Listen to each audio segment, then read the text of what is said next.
Bonjour à tous. Bienvenue de retour chez Monsieur Mystique Histoire d'horreur. Ce soir, nous revenons avec une autre collection de récits troublants qui ont été soigneusement documentés et préservés des coins les plus sombres de l'Oregon. Dans cet épisode, nous traverserons 6 récits déchirants de rencontres humaines avec des forces qui défient toute explication. Chaque histoire est tirée de témoignages réels d'individus qui ont survécu à des expériences qui ont changé pour toujours leur compréhension de ce qui se cache dans les ombres du Pacifique Nord-Ouest. Des gardes forestiers aux officiers de patrouille côtière, des explorateurs urbains aux travailleurs agricoles, ces témoins sont venus partager leurs rencontres les plus terrifiantes avec des phénomènes qui existent au-delà des limites de la compréhension conventionnelle. Chaque récit a été méticuleusement recherché et reconstruit à partir de comptes rendus détaillés fournis par ceux qui ont vécu ces événements. Pour protéger la vie privée et la sécurité des personnes concernées, certains noms et détails identifiants ont été soigneusement modifiés tout en préservant la vérité essentielle de leurs expériences. Si vous êtes nouveau ici, assurez-vous de vous abonner à Monsieur Mystique Histoire d'horreur pour des collections quotidiennes de contenus d'horreur vrai qui remettront en question tout ce que vous pensiez savoir sur notre monde. Activez la cloche de notification pour ne jamais manquer quand nous découvrons la prochaine vérité enfouie. Dites-nous dans les commentaires ci-dessous quel endroit de l'Oregon vous ne visiteriez jamais seul après avoir entendu ces histoires.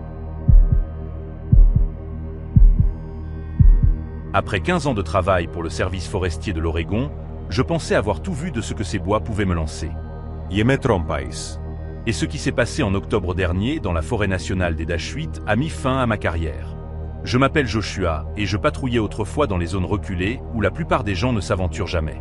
C'était mon travail de surveiller l'état des sentiers, de vérifier les campements illégaux et de m'assurer que les randonneurs restent en sécurité dans certaines des régions sauvages les plus éloignées que l'Oregon a à offrir.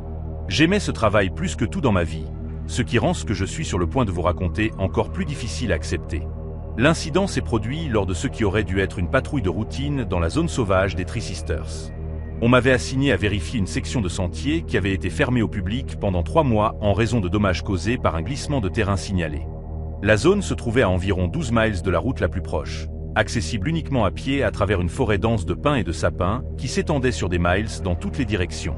J'avais parcouru cette section particulière des dizaines de fois au fil des ans, et je connaissais chaque repère, chaque traversée de ruisseau et chaque danger potentiel sur le chemin. Ce matin-là a commencé comme les autres. J'ai chargé mon sac avec l'équipement habituel, des fournitures d'urgence, du matériel de radio et mon arme de service. La prévision météorologique annonçait un ciel dégagé et des températures modérées. Des conditions parfaites pour une longue randonnée dans la nature sauvage. J'ai signé la sortie au poste de garde forestier à 6h30 du matin et j'ai commencé la marche vers la section de sentiers fermés. Les premières heures se sont déroulées sans incident alors que je progressais le long de sentiers familiers, documentant l'état des sentiers et prenant des photographies des zones qui nécessiteraient une attention de maintenance. Les ennuis ont commencé vers 11h du matin lorsque j'ai atteint la section qui aurait subi des dommages de glissement de terrain. Selon le rapport d'incident déposé 3 mois plus tôt, un éboulement massif de rochers avait complètement bloqué le sentier, le rendant impraticable pour les randonneurs. Mais lorsque je suis arrivé aux coordonnées indiquées dans le rapport, j'ai trouvé le sentier complètement dégagé. Il n'y avait aucune preuve d'éboulement de rochers, aucun débris, aucun arbre endommagé, rien qui suggère qu'un événement géologique quelconque s'était produit dans la zone. Le sentier avait exactement le même aspect que lors de ma dernière patrouille 6 mois plus tôt. J'ai passé près d'1 heure à examiner la zone, prenant des photographies et des mesures pour documenter ce que je voyais. Selon mon appareil de positionnement global, j'étais définitivement au bon endroit. Les coordonnées correspondaient parfaitement à celles indiquées dans le rapport d'incident, mais il n'y avait absolument aucun signe du glissement de terrain qui aurait supposément fermé cette section de sentier. J'ai essayé de contacter le poste de garde forestier par radio pour rapporter mes découvertes, mais je n'ai pas pu joindre. La radio crépitait de parasites, ce qui était inhabituel étant donné que j'avais testé l'équipement ce matin-là et confirmé qu'il fonctionnait correctement. J'ai décidé de continuer le long du sentier pour voir si peut-être le glissement de terrain s'était produit plus loin que ce qui avait été initialement rapporté. Le chemin serpentait à travers une forêt de plus en plus dense avec des sapins de Douglas imposants, créant un épais dé au-dessus. Le sous-bois était lourd de fougères et de mousse, et l'air portait cette odeur distinctive d'aiguilles de pin en décomposition et de terre humide que l'on ne trouve que dans les profondeurs des vieilles forêts. Tout semblait normal, paisible, même, jusqu'à ce que je remarque quelque chose qui m'a fait m'arrêter net. La forêt était devenue complètement silencieuse. Pas de chants d'oiseaux, pas de bruissement de petits animaux dans les fourrés, pas de bourdonnement d'insectes. Le seul son était ma propre respiration et le doux crissement des aiguilles de pin sous mes bottes. En 15 ans de travail dans ces bois, je n'avais jamais expérimenté un silence aussi complet et aussi peu naturel. Chaque instinct que j'avais développé au cours de ma carrière me disait que quelque chose allait très mal. Je suis resté immobile pendant plusieurs minutes, écoutant attentivement tout son qui pourrait expliquer le silence sinistre qui s'était abattu sur la forêt. C'est alors que je l'ai entendu pour la première fois, un bourdonnement sourd qui semblait provenir de quelque part devant moi sur le sentier. Il était à peine audible au début, plus une vibration que je sentais dans ma poitrine qu'un son réel. Mais alors que je restais là à écouter, il s'est progressivement intensifié et est devenu plus distinct. Le bourdonnement avait une qualité presque mécanique, comme le son de machines lointaines ou d'équipements électriques. Mais il n'y avait pas de lignes électriques dans cette zone, pas de bâtiments, pas de route, rien qui puisse produire un tel son. J'ai sorti mon appareil de positionnement global pour confirmer mon emplacement et vérifier que je ne m'étais pas égaré. L'écran montrait que je suivais toujours le sentier désigné à des miles de tout développement humain. J'ai décidé d'enquêter sur la source du bourdonnement, me déplaçant soigneusement le long du sentier avec tous mes sens en état d'alerte maximale. Le son s'est progressivement intensifié à mesure que j'avançais, et j'ai commencé à remarquer d'autres signes inhabituels. Les arbres le long du sentier semblaient mourir, leurs aiguilles brunes et fragiles malgré le fait qu'on était encore au début de l'automne. Le sous-bois était clairsemé et d'aspect maladif, comme si quelque chose avait drainé toute la vie du sol forestier. Après avoir marché pendant encore 10 minutes, je suis arrivé dans une petite clairière que je n'avais jamais vue auparavant, malgré avoir parcouru ce sentier de nombreuses fois au fil des ans. La clairière était parfaitement circulaire, d'environ 50 pieds de diamètre, et complètement dépourvue de végétation. Le sol était de la terre nue assez dure comme du béton avec d'étranges motifs géométriques gravés dans la surface. Le bourdonnement était beaucoup plus fort ici, et je pouvais le sentir résonner à travers les semelles de mes bottes. Au centre de la clairière se dressait ce que je ne peux décrire que comme une sorte de structure, bien qu'elle défie toute description architecturale conventionnelle. Elle semblait être faite d'un matériau métallique sombre qui semblait absorber la lumière plutôt que la refléter. La structure était grossièrement cylindrique, d'environ 8 pieds de haut et 4 pieds de diamètre, sans couture, joint ou ouverture visible. La surface était couverte des mêmes motifs géométriques qui étaient gravés dans le sol, et l'ensemble semblait pulser d'une énergie surnaturelle faible. Je me suis approché de la structure avec prudence, chaque fibre de mon être me criant de faire demi-tour et de partir immédiatement. Mais ma formation et ma curiosité professionnelle m'ont poussé à enquêter plus avant. Je devais documenter ce que je voyais, rassembler des preuves qui pourraient être analysées et expliquées par des personnes ayant plus d'expertise que moi. J'ai sorti mon appareil photo et j'ai commencé à prendre des photographies sous plusieurs angles, m'assurant de capturer à la fois la structure elle-même et les étranges motifs gravés dans le sol de la clairière. Alors que je me déplaçais autour de la structure en prenant des photos, j'ai remarqué que ma boussole tournait. Frénétiquement, incapable de se fixer sur une direction cohérente. Mon appareil de positionnement global avait complètement cessé de fonctionner, affichant uniquement des messages d'erreur lorsque j'essayais de déterminer mon emplacement. Encore plus troublant, ma montre s'était arrêtée. Les aiguilles gelaient à exactement 11h47, bien que je sois certain qu'elles fonctionnaient correctement lorsque je l'avais vérifié plus tôt. Le bourdonnement a commencé à changer, devenant plus complexe et varié, presque comme une sorte de langage ou de système de communication extraterrestre. Je pouvais sentir les vibrations devenir plus fortes, pénétrant profondément dans mon corps et me faisant mal aux os. L'air autour de la structure a commencé à scintiller comme des vagues de chaleur s'élevant d'un trottoir chaud, bien que la température semblait normale. C'est alors que je les ai vus. Au début, ce n'étaient que des ombres se déplaçant à la lisière de la clairière, à peine visibles dans ma vision périphérique. Mais alors que je concentrais mon attention sur elles, les ombres sont devenues plus distinctes, plus solides. Elles étaient de forme humanoïde, mais fausses dans chaque détail. Trop grandes, trop minces, avec des mouvements qui semblaient couler plutôt que marcher. Leurs visages, si on pouvait les appeler des visages, étaient centrés et sombres, comme des vides en forme de têtes humaines. Il y en avait 3 que je pouvais voir clairement, bien que j'eusse le sentiment qu'il y en avait d'autres présentes juste au-delà de la lisière des arbres. Ils se déplaçaient avec un but, tournant autour de la clairière selon un motif qui semblait refléter les dessins géométriques gravés dans le sol. Ils ne m'ont pas prêté attention au début, comme si j'étais invisible ou sans importance pour ce qu'ils faisaient. J'ai continué à prendre des photographies, bien que mes mains tremblent tellement que je n'étais pas sûr que les images seraient utilisables. Une partie de moi voulait courir, aller aussi loin que possible de cette clairière. Mais une autre partie, la partie professionnelle qui m'avait bien servi au cours de ma carrière, insistait sur le fait que je devais tout documenter de ce que je témoignais. Cela dépassait tout ce que j'avais appris ou vécu, mais c'était réel, et cela se passait dans une forêt qui était sous ma protection. L'une des figures d'ombre s'est soudainement arrêtée et s'est tournée dans ma direction. Même s'il n'avait pas d'yeux visibles ou de traits du visage, je pouvais sentir son attention concentrée sur moi avec une intensité qui me donnait la chair de poule. Il a levé ce qui aurait pu être un bras et a pointé directement sur moi. Le bourdonnement a changé à nouveau, devenant plus aigu et plus urgent, presque menaçant dans son ton. Les autres figures ont arrêté leur tournée et se sont également tournées vers moi. J'ai senti une vague de quelque chose, pas de chaleur ni de froid, mais une autre forme d'énergie qui faisait hurler chaque nerf de mon corps d'alarme. Mon appareil photo a cessé de fonctionner, l'écran s'éteignant malgré une batterie pleine. Ma radio, qui ne produisait que des parasites, est complètement morte. Même l'affichage numérique de mon appareil de positionnement global a clignoté et s'est éteint. Je savais que je devais partir immédiatement. Chaque instinct de survie que je possédais me disait que j'étais en danger mortel. Je suis reculé lentement vers la lisière des arbres, sans jamais détacher les yeux des figures d'ombre. Ils ne m'ont pas suivi, mais je pouvais sentir leur attention suivre chacun de mes mouvements. Le bourdonnement est devenu plus fort et plus agressif, comme s'il me mettait en garde de ne jamais revenir. Une fois que j'ai atteint la sécurité de la forêt, je me suis retourné et j'ai couru. J'ai couru plus fort et plus vite que je n'avais jamais couru de ma vie, traversant les fourrés et sautant par-dessus les troncs tombés dans mon besoin. Désespéré de mettre de la distance entre moi et cette clairière.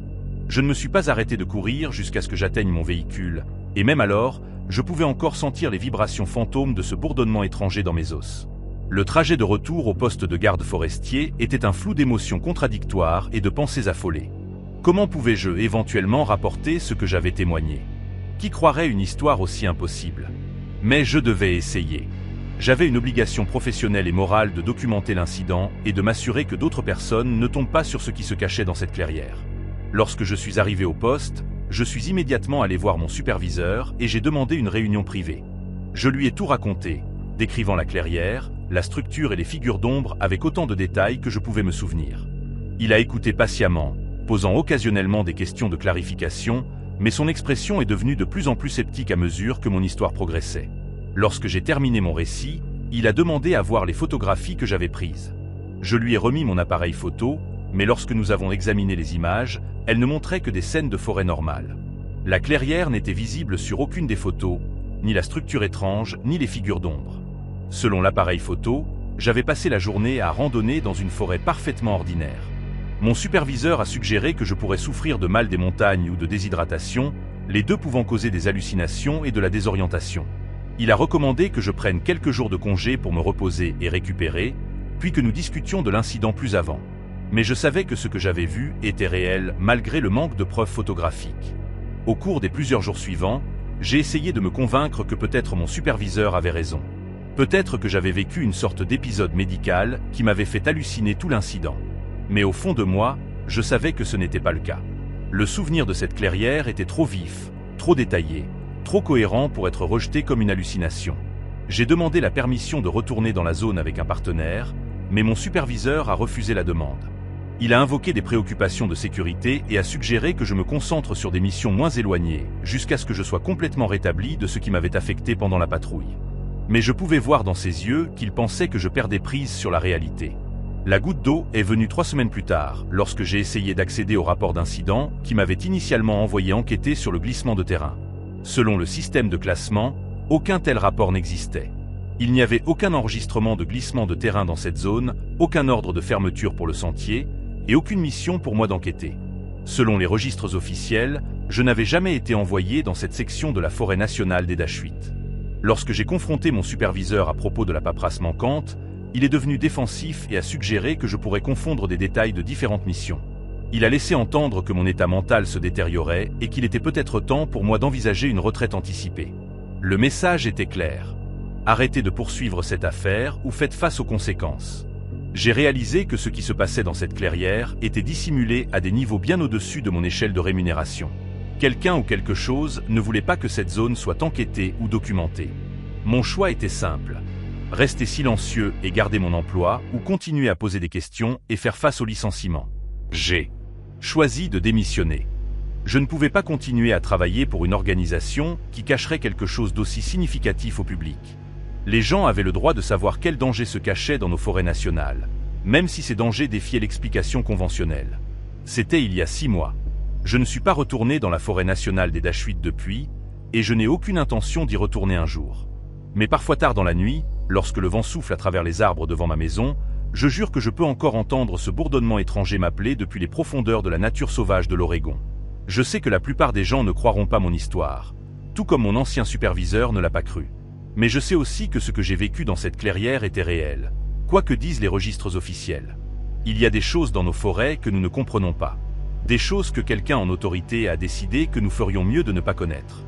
Tout ce que je peux faire maintenant est d'avertir les autres d'être prudents lorsqu'ils s'aventurent dans des zones sauvages éloignées. Restez sur les sentiers balisés. Voyagez avec des partenaires et faites confiance à vos instincts si quelque chose ne va pas. La forêt peut sembler paisible et accueillante, mais il y a des endroits où les règles normales de la réalité ne s'appliquent pas. Et ces endroits sont bien plus dangereux que n'importe quel animal sauvage que vous pourriez rencontrer. Si vous vous trouvez un jour dans une clairière où aucun oiseau ne chante et aucun insecte ne bourdonne, où des structures étranges s'élèvent de motifs géométriques gravés dans une terre sans vie, n'enquêtez pas. Ne prenez pas de photographies. N'essayez pas de comprendre ce que vous voyez. Courez simplement et ne regardez jamais en arrière. Je fais des reconstitutions de la piste de l'Oregon depuis 8 ans, essayant toujours de rendre l'expérience aussi authentique que possible. Mais pendant notre voyage de 2024 près de Baker City, nous avons découvert que certaines parties de l'histoire ne devraient jamais être revécues. Je m'appelle Olivia, et ce que je suis sur le point de vous raconter est la raison pour laquelle je ne participerai jamais à une autre reconstitution historique aussi longtemps que je vivrai. Pour ceux qui ne savent pas ce qu'impliquent les reconstitutions de la piste de l'Oregon, nous sommes un groupe d'amateurs d'histoire qui passons des semaines chaque été à recréer le voyage que les pionniers ont fait à travers l'Ouest américain dans les années 1800. Nous utilisons un équipement authentique, nous nous habillons en vêtements d'époque et nous suivons les mêmes routes que des milliers de familles ont parcourues il y a plus de 150 ans. Le but est de gagner une compréhension plus profonde des difficultés et des défis auxquels ces âmes courageuses qui ont aidé à construire ce pays ont été confrontées. Notre groupe se composait de 12 adultes et 6 enfants, âgés de 8 à 62 ans. Nous planifions cette reconstitution particulière depuis 2 ans, travaillant avec des historiens et les autorités locales pour tracer un itinéraire authentique à travers l'est de l'Oregon qui nous emmènerait le long de certains des segments les moins connus de la piste de l'Oregon originale. Le voyage devait durer 3 semaines, couvrant environ 180 miles de terrain difficile. J'avais été élu maître de charrette pour cette expédition, ce qui signifiait que j'étais responsable de coordonner nos déplacements quotidiens, de m'assurer que tout le monde reste en sécurité et de maintenir l'exactitude historique de notre expérience. Je prenais ce rôle très au sérieux, passant des mois à rechercher les défis spécifiques auxquels les familles pionnières dans cette région ont été confrontées pendant les années 1840 et 1850. Notre préparation était extensive. Nous avions des charrettes couvertes authentiques tirées par des bœufs, des vêtements et outils appropriés à l'époque, et des provisions alimentaires historiquement exactes, y compris du pain dur, des haricots secs et de la viande salée. Nous ne portions aucun confort moderne sauf l'équipement de communication d'urgence et les fournitures médicales de base, les deux étant gardés cachés de vue pour maintenir l'illusion d'authenticité. La première semaine de notre voyage s'est exactement déroulée comme prévu. Le temps était favorable. Nos bœufs étaient forts et en bonne santé, et le groupe était de bonne humeur. Nous avons suivi des ornières de charrettes qui étaient encore visibles après plus d'1 siècle, campant chaque nuit dans des endroits qui avaient été utilisés par de véritables familles pionnières pendant leur migration vers l'ouest. Les enfants de notre groupe étaient particulièrement excités, traitant toute l'expérience comme l'aventure éducative ultime. Mais tout a changé pendant notre 2e semaine, lorsque nous avons atteint une section de la piste près de Baker City qu'aucun d'entre nous n'avait jamais parcouru auparavant. Selon nos cartes historiques, cette zone avait été le site de plusieurs incidents tragiques pendant les années de pointe de la migration de la piste de l'Oregon. Des familles avaient été forcées d'abandonner leurs charrettes et leurs possessions lorsque le terrain était devenu trop difficile à naviguer. Certains étaient morts de maladie, d'autres d'accidents, et quelques-uns avaient simplement disparu sans explication. Le paysage dans cette région était dur et impitoyable avec un terrain rocheux, des collines escarpées et très peu d'eau. Les pionniers originaux avaient énormément lutté pour traverser cette section, et nous commencions à comprendre pourquoi. Nos bœufs avaient du mal à tirer les charrettes sur le sol accidenté, et nous étions forcés de nous arrêter fréquemment pour reposer à la fois les animaux et nous-mêmes. C'est pendant l'un de ces arrêts de repos que nous avons d'abord remarqué quelque chose d'inhabituel. En examinant le sol autour de notre campement, l'un des membres de notre groupe a découvert ce qui semblait être des restes d'une vieille roue de charrette partiellement enfouie dans la terre et les rochers. Ce n'était pas rare le long de la piste de l'Oregon, car les pionniers étaient souvent forcés d'abandonner du matériel devenu trop endommagé ou trop lourd à transporter. Mais en examinant la roue de plus près, nous avons réalisé qu'elle était en remarquablement bon état pour quelque chose qui aurait dû avoir plus de 150 ans. Le bois montrait des signes d'âge et d'intempéries, mais il n'avait pas pourri ou désintégré comme nous nous y attendions. Plus troublant, il y avait des taches sombres sur le bois qui ressemblaient étrangement à du sang séché. Notre historienne de groupe, une professeure à la retraite nommée Margaret, a suggéré que nous avions peut-être découvert un artefact de l'une des tragédies documentées qui s'étaient produites dans cette zone. Elle a sorti ses matériaux de recherche et a confirmé qu'au moins 3 trains de charrettes distincts avaient signalé des incidents graves à cet endroit, y compris des accidents, des maladies et des attaques par des partis hostiles. Cette nuit-là, alors que nous étions assis autour de notre feu de camp mangeant notre repas simple de haricots et de pain dur, Margaret a partagé certains des récits historiques qu'elle avait découverts pendant ses recherches. Les histoires étaient plus sombres que ce que nous avions attendu, impliquant non seulement les difficultés typiques de la vie frontalière, mais aussi la violence, la trahison et des disparitions mystérieuses qui n'avaient jamais été correctement expliquées. Un récit de 1847 décrivait une famille de 7 personnes qui s'étaient arrêtées pour se reposer dans cette zone exacte après que leur charrette soit tombée en panne. Lorsqu'une équipe de recherche les a trouvés 3 jours plus tard, les parents et les enfants aînés étaient manquants et les 2 plus jeunes enfants ont été trouvés cachés dans la charrette, trop traumatisés pour parler. Les enfants ont finalement dit aux autorités que des gens étranges étaient venus dans la nuit. Des gens qui ressemblaient à des pionniers mais qui agissaient mal, se déplaçant et parlant de manière qui les effrayait. Une autre histoire de 1852 impliquait un train de charrette de 23 familles qui avaient campé dans cette région pendant 2 nuits tout en faisant des réparations à leur équipement. La deuxième nuit, plusieurs membres du groupe ont signalé avoir entendu des voix les appeler depuis l'obscurité. Des voix qui ressemblaient à des membres de la famille qui étaient censés dormir dans leur charrette. Lorsqu'ils ont enquêté, ils ont trouvé leurs véritables membres de la famille en sécurité dans leur lit sans explication pour les voix qu'ils avaient entendues. Le récit le plus troublant venait de 1856 lorsqu'un groupe de 15 pionniers a rapporté avoir rencontré ce qu'ils ont décrit comme un train de charrette fantôme.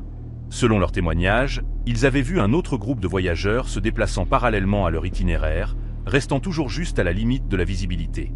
Lorsqu'ils ont tenté de prendre contact avec ces autres pionniers, espérant joindre leurs forces pour une protection mutuelle, le groupe fantôme disparaissait entièrement pour réapparaître à un autre endroit des heures plus tard.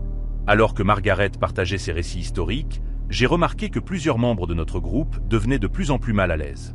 Les enfants semblaient particulièrement effrayés par les histoires, et j'ai commencé à m'inquiéter que notre poursuite de l'authenticité historique puisse avoir un impact négatif sur ce qui était censé être une expérience éducative et agréable. Mais il était trop tard pour changer de cap. Nous étions engagés à suivre l'itinéraire historique, et nous étions déjà 2 semaines dans notre voyage avec une seule semaine restante.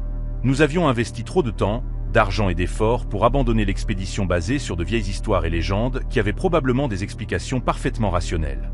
Cette nuit-là, je suis allé me coucher en écoutant les sons de la nature sauvage autour de nous. Le vent à travers la sauge, le cri lointain des coyotes, et le mouvement occasionnel ou le déplacement de nos bœufs alors qu'ils paissaient à proximité. Mais mélangé à ces sons naturels, j'ai commencé à entendre autre chose. Des voix très faibles et lointaines qui semblaient provenir de quelque part au-delà de notre campement. Au début, j'ai supposé que c'étaient d'autres membres de notre groupe parlant tranquillement autour des braises mourantes de notre feu de camp. Mais lorsque j'ai levé la tête pour regarder, je pouvais voir que tout le monde dans notre camp dormait. Les voix venaient d'ailleurs, quelque part dans l'obscurité au-delà du cercle de lumière projeté par notre feu. J'ai écouté attentivement, essayant de déterminer ce que les voix disaient et d'où elles venaient exactement. Elles semblaient avoir une conversation, plusieurs personnes discutant de quelque chose en tons urgents et feutrés, mais je ne pouvais pas distinguer les mots spécifiques, et le son semblait se déplacer autour de notre campement, venant d'abord d'une direction puis d'une autre. J'ai envisagé de réveiller les autres, mais je ne voulais pas causer d'alarme inutile pour ce qui pourrait simplement être des voyageurs campés quelque part à proximité. Au lieu de cela, je suis resté couché tranquillement et j'ai continué à écouter, espérant que les voices cesseraient ou deviendraient assez claires pour que je comprenne ce qui était dit. Après près d'1 heure d'écoute de cette conversation mystérieuse, j'ai finalement entendu quelque chose qui a fait glacer mon sang. L'une des voix a clairement appelé le nom de Margaret, notre historienne de groupe. Pas en criant son nom comme pour attirer son attention, mais en discutant d'elle dans le même ton feutré qui avait caractérisé toute la conversation. Je me suis immédiatement redressé, mon cœur battant d'un mélange de peur et de confusion. Quelqu'un était là-bas dans l'obscurité parlant de l'un des membres de notre groupe par son nom. Ce n'était pas une coïncidence, et ce n'était certainement pas un groupe de voyageurs innocents qui se trouvaient campés à proximité par hasard. Je me suis tranquillement rendu là où Margaret dormait et je l'ai doucement réveillée. Lorsqu'elle a ouvert les yeux, j'ai mis mon doigt sur mes lèvres et j'ai pointé vers l'obscurité d'où venaient les voix. Elle s'est assise lentement, écoutant attentivement, et après quelques minutes, elle les a entendues aussi. Nous avons réveillé les autres adultes de notre groupe un par un, en faisant attention à ne pas déranger les enfants endormis. Bientôt, nous avions 8 adultes assis tranquillement autour des restes de notre feu de camp, tous écoutant les voix mystérieuses qui continuaient à flotter à travers l'obscurité autour de nous. La conversation semblait être concentrée sur notre groupe spécifiquement, discutant de nos mouvements, de notre équipement et des membres individuels par leur nom. Ils connaissaient des détails sur notre voyage qu'aucun étranger n'aurait dû savoir. y compris notre itinéraire prévu pour le lendemain et les fournitures spécifiques que nous transportions dans nos charrettes. L'un des hommes de notre groupe, un officier militaire à la retraite nommé Robert, a suggéré que nous pourrions avoir affaire à des voleurs modernes qui avaient surveillé notre expédition et planifié de nous voler notre équipement et nos fournitures historiques authentiques.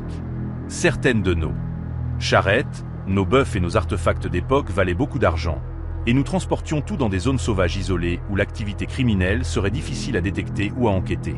Mais alors que nous continuions à écouter les voix, il est devenu clair que ce n'était pas un simple plan de vol. Les personnes parlant de nous discutaient de notre voyage d'une manière qui suggérait qu'elles en savaient beaucoup plus sur la piste de l'Oregon historique que n'importe quel criminel ordinaire ne le saurait.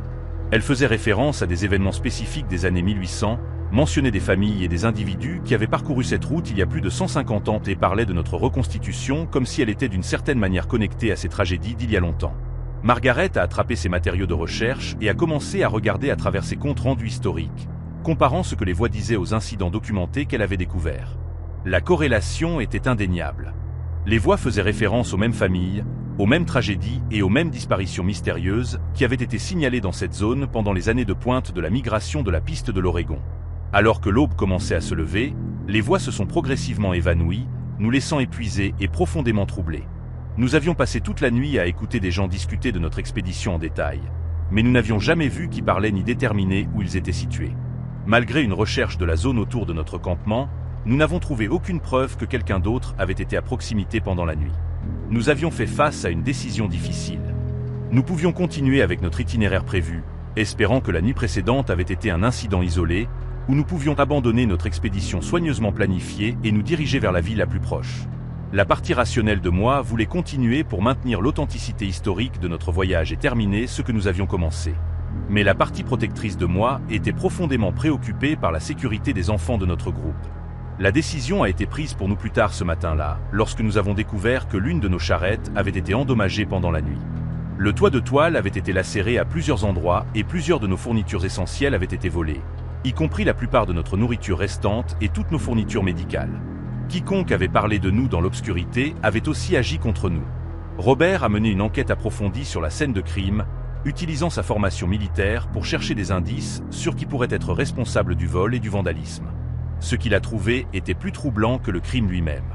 Les empreintes de pas autour de notre charrette endommagée ne provenaient pas de bottes de randonnée modernes ou de chaussures de travail, mais de ce qui semblait être des chaussures d'époque authentique. Le genre de bottes et de chaussures en cuir que les pionniers auraient portées pendant les années 1800. Plus inquiétant, la méthode utilisée pour lacérer la toile de notre charrette n'était pas cohérente avec un couteau moderne ou une lame, mais plutôt avec le genre d'outil de coupe grossier et improvisé qui aurait été disponible pour les voyageurs sur la piste de l'Oregon originale. Quelqu'un ne volait pas seulement de nous, mais le faisait d'une manière historiquement authentique par rapport à la période que nous essayions de recréer. Nous n'avions pas d'autre choix que d'abandonner notre expédition. Avec nos provisions alimentaires volées et notre charrette endommagée, nous ne pouvions pas continuer notre voyage en toute sécurité, surtout avec des enfants dans notre groupe. Nous avons chargé nos provisions restantes dans les charrettes non endommagées et avons commencé la marche difficile de retour vers la ville la plus proche où nous pourrions obtenir de l'aide et contacter les autorités à propos du vol. Le voyage de retour était tendu et effrayant. Nous nous déplacions aussi vite que possible tout en surveillant constamment les signes que nous étions suivis ou observés. Plusieurs fois au cours de cette première journée, les membres de notre groupe ont signalé avoir vu des figures au loin. Des gens habillés en vêtements d'époque qui semblaient suivre nos mouvements, mais restant toujours juste assez loin pour éviter une identification claire. Lors de notre dernière nuit avant d'atteindre la ville, nous avons vécu l'incident le plus terrifiant de toute l'expédition. Alors que nous installions notre camp dans ce que nous espérions être un endroit sur près d'une route bien fréquentée, nous avons commencé à entendre les voix à nouveau. Mais cette fois, elles ne discutaient pas de nos mouvements à distance.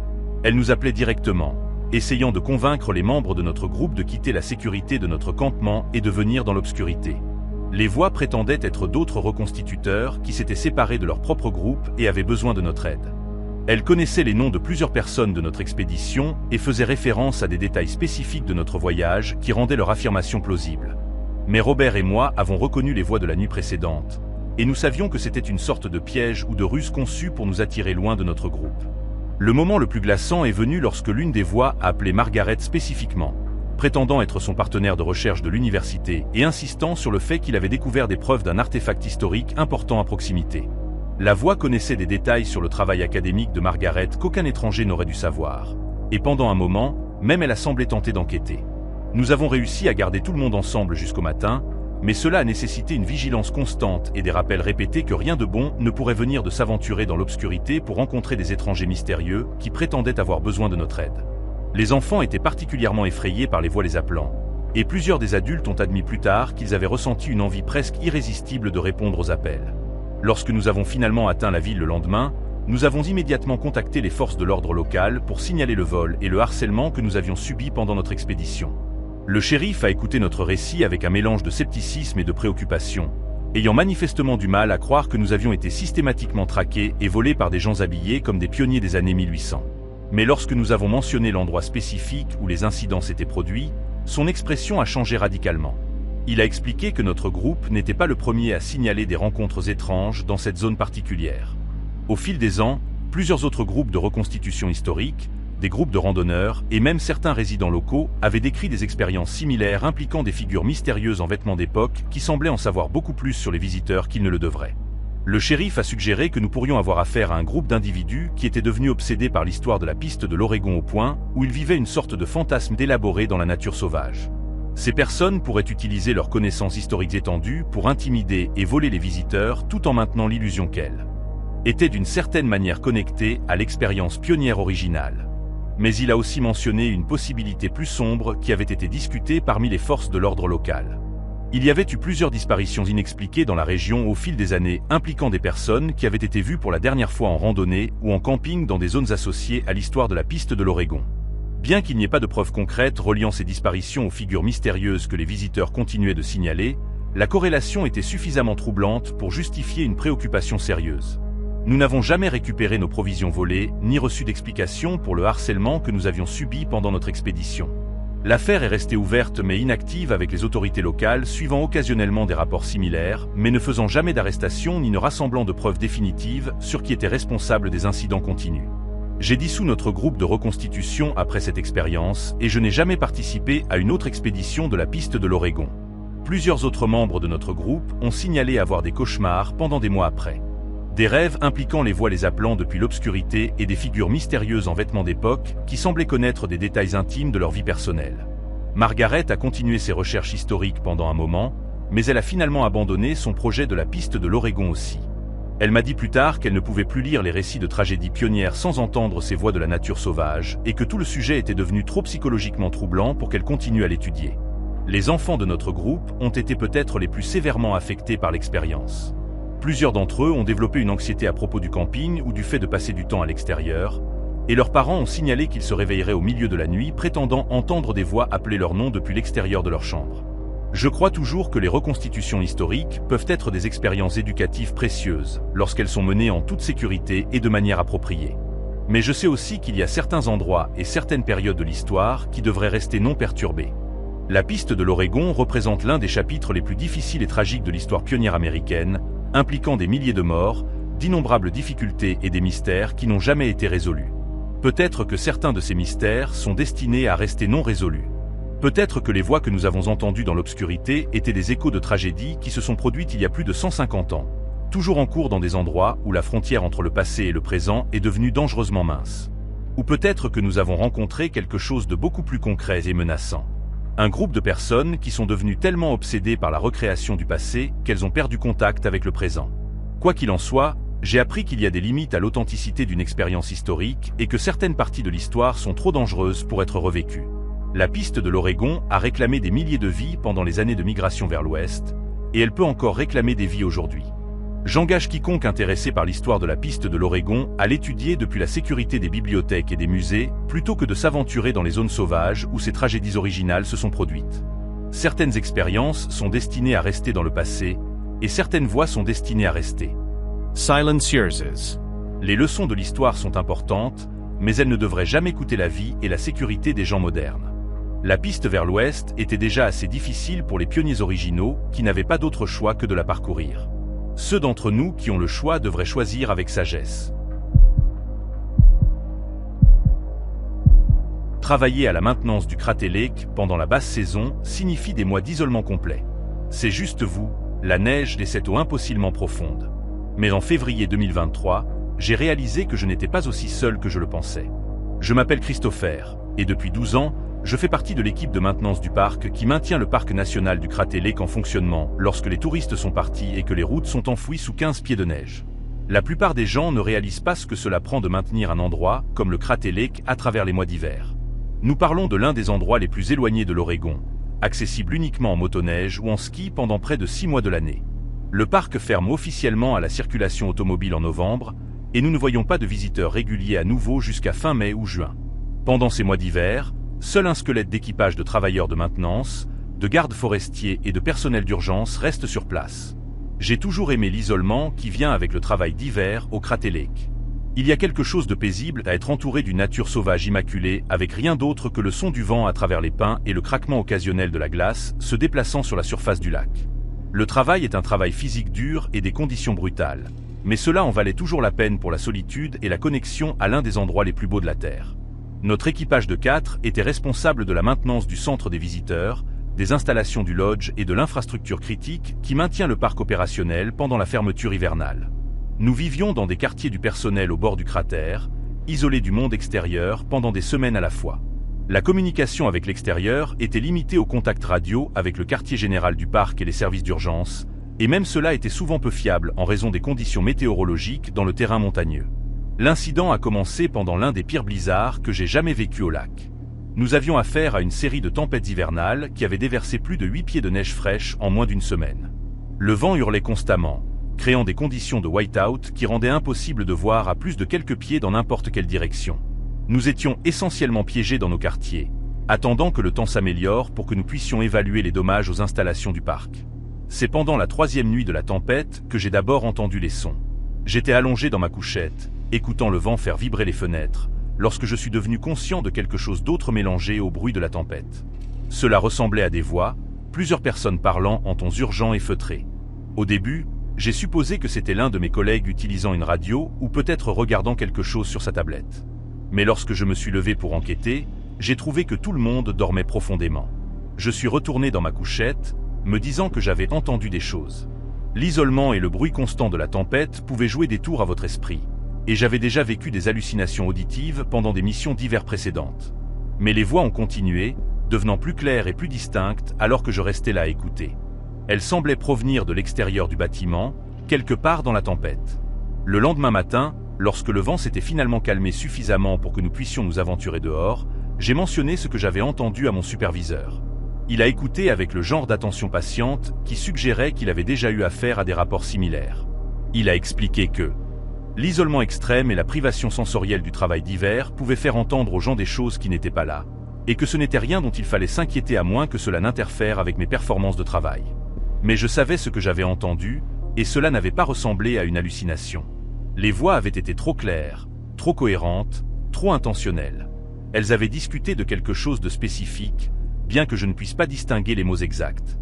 Plus troublant, elles semblaient se déplacer autour du bâtiment comme si un groupe de personnes effectuait une sorte de patrouille ou de recherche au milieu d'un blizzard. Au cours des jours suivants, alors que nous travaillions à dégager la neige du centre des visiteurs et à évaluer les dommages causés par la tempête aux installations du parc, je me suis constamment retrouvé à écouter les voix. Je ne les entendais pas pendant la journée, mais chaque nuit elles revenaient. Toujours le même motif commençant quelque temps après minuit et continuant jusqu'à juste avant l'aube. Toujours les mêmes tons urgents et feutrés comme si des gens discutaient de quelque chose qui ne voulait pas être entendu. Les autres membres de notre équipage n'ont pas signalé avoir entendu quoi que ce soit d'inhabituel, ce qui m'a fait remettre en question ma propre santé mentale. J'ai commencé à me demander si l'isolement m'affectait plus que je ne l'avais réalisé. J'avais travaillé sur des missions d'hiver au Crater Lake depuis plus d'une décennie, mais c'était le temps le plus sévère que j'ai jamais vécu, et nous avions été coupés du contact extérieur plus longtemps que d'habitude en raison des tempêtes répétées. Mais mes doutes sur ce que j'entendais se sont terminés abruptement pendant ma 4e nuit au lac. J'étais allongé éveillé, écoutant les voix à l'extérieur, lorsque j'ai entendu quelque chose qui a fait geler mon sang.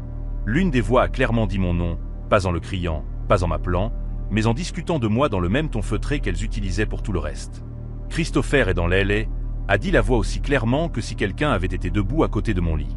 Je me suis immédiatement redressé, mon cœur battant d'un mélange de peur et de colère. Quelqu'un était à l'extérieur de notre bâtiment au milieu d'un blizzard en parlant de moi spécifiquement. Je me suis levé du lit, j'ai enfilé mon équipement d'hiver et j'ai attrapé une puissante lampe de poche dans mon kit d'équipement. J'allais découvrir qui était là-bas et ce qu'il voulait. Au moment où je suis sorti dehors, j'ai réalisé à quel point j'étais fou. La tempête faisait encore rage, bien que moins violemment que les nuits précédentes. La température était bien en dessous de zéro, et le refroidissement éolien la rendait encore plus froide. Aucune personne rationnelle ne serait dehors dans ces conditions à moins d'être en danger immédiat, mais je pouvais toujours entendre les voix provenant de quelque part près du centre des visiteurs. J'ai suivi le son, me déplaçant soigneusement à travers la neige jusqu'aux genoux et utilisant ma lampe de poche pour éviter les obstacles enfouis sous les congères. Les voix semblaient provenir de la zone autour du bâtiment principal du centre des visiteurs, mais à mesure que je me rapprochais, elles semblaient s'éloigner, restant toujours juste à la limite de ma portée auditive. J'ai passé près d'une heure à chercher à travers la tempête, suivant les voix alors qu'elles me conduisaient en un cercle approximatif autour des installations du bord du cratère.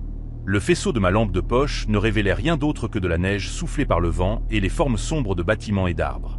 Il n'y avait pas d'empreinte, pas de signe que quelqu'un d'autre avait été en mouvement dans la zone.